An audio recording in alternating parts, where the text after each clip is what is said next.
நாகை மாவட்டத்தில் வானவன் மகாதேவி பகுதிகளில் இருக்கக்கூடிய வீடுகளுக்குள் வெள்ளம் சூழ்ந்திருக்கக்கூடிய அந்த காட்சிகளை பார்த்து கொண்டிருக்கிறோம். அங்கே இருக்கக்கூடிய குடியிருப்பு பகுதி முழுவதும் வெள்ளக்காடாக காட்சியளிக்கிறது. இதனால் மக்களுக்கு அத்தியாவசிய தேவைகள் கூட கிடைக்கவில்லை என கள தகவல்கள் கிடைக்கப்பெறுகின்றன. அது தொடர்பான அண்மை செய்தியை பார்த்து கொண்டிருக்கிறோம்.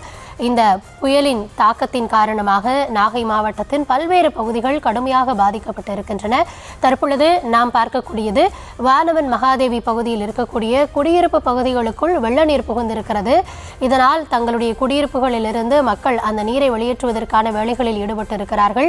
அத்தோடு தங்களுக்கு தேவையான உணவு உள்ளிட்ட அடிப்படை வசதிகள் கூட கிடைக்கப்பெறவில்லை என்பதை அவர்கள் பதிவு செய்கிறார்கள். அது தொடர்பான அந்த காட்சிகளையும் நாம் தற்பொழுது பார்த்து கொண்டிருக்கிறோம். கள தகவல்களோடு இணைகிறார் எம்முடைய செய்தியாளர் லெனின். வணக்கம். நாகையில பல்வேறு பகுதிகளில் என்ன கள சூழல் அப்படின்றத பார்த்துட்டு இருக்கோம்.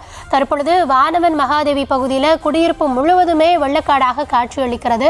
எத்தனை குடியிருப்புகள் அந்த பகுதியில் மட்டும் பாதிக்கப்பட்டு இருக்கிறது? இதனால அந்த பகுதி மக்கள் முன்வைக்கக்கூடிய கோரிக்கை என்னவாக உள்ளது? வணக்கம் கௌதமே. நாகை மாவட்டத்தில் டிட்வா புயல் காரணமாக நேற்று மாலை தொடங்கிய மழை தற்போது வரைக்கும் அதிக கனமழையாக பெய்து வருகிறது. குறிப்பாக நாகப்பட்டினம், கீழ்வளூர், வேதாரண்யம், கோடியக்கரை, தலைஞாயிறு உள்ளிட்ட சுற்றுவட்டார பகுதியில் அதீத கனமழை பெய்து வருகிறது. கடந்த 24 மணி நேரத்தில் அதிகபட்சமாக கோடியக்கரையில் 25 சென்டிமீட்டர் மழை பதிவாகியுள்ளது. அதே போது வேதாரண்யம் பகுதியில் 18.5 சென்டிமீட்டர் பதிவாகியுள்ளது. இதனால் பொதுமக்கள் மிகுந்தும் வீடுகளிலேயே பாதிக்கப்பட்டு முடங்கி போகக்கூடிய நிலை ஏற்பட்டுள்ளது.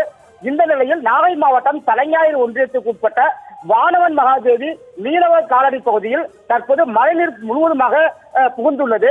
வீடுகளில் உள்ளே தண்ணீர் போகுள்ளதால் பொதுமக்கள் செய்வதற்காக திகைத்து நிற்கின்றனர். அந்த பகுதி முழுவதுமாக மழைநீர் சூழ்ந்துள்ளதால் வாகனங்கள் மற்றும் எந்த விதமான பொதுமக்கள் நடமாட்டம் இல்லாமல் பொதுமக்கள் முறையிருக்கக்கூடிய காட்சிகளை பார்க்க முடிகிறது. அதே போல் வீடுகளில் உள்ள தேங்கியிருக்கக்கூடிய தண்ணீரையும் இறைத்து பொதுமக்களை இறைத்து வருகின்றனர். வீடுகளில் உள்ள கட்டில் மற்றும் சமையல் கூடங்கள் உள்ளிட்ட அனைத்து பகுதியிலுமே தண்ணீர் புகுந்திருக்கக்கூடிய காட்சியும் நம்மால் பார்க்க முடிகிறது.